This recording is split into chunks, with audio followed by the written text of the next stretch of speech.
Depending on the user's selection in the map, the feed will display display activity either in the whole city, within a neighborhood, or within a venue.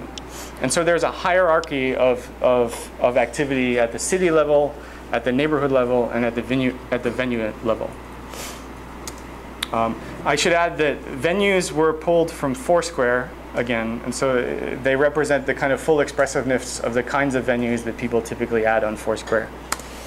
So venues are not just restaurants. Venues can also be parks and park benches, and it's a very expressive hierarchy that they use. The content that users share is a combination of Instagram photos, which are tagged to a venue, and something that we call experiences, which are short, free text descriptions of the venue. Next to each piece of shared content is a plus button. This plus button is designed as a mechanism whereby users can reshare the content of others. This is reminiscent of a retweet in Twitter, or a reshare in Facebook, or a repin in Pinterest. So content that people add to the system automatically gets placed into their personal guide to the city. So here's an example of a guide that a user in our study made. And it's indexed and organized by neighborhood and by venue.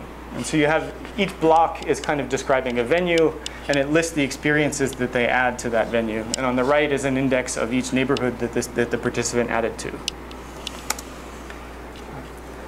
The purpose of these personal guide pages is to provide people with one shareable location to store and document all of their favorite city experiences. And so it's been shown, for example, in Linquist 2011, that this kind of presentation of self, especially with respect to place, is an important motivator in social location sharing, such as check-in systems.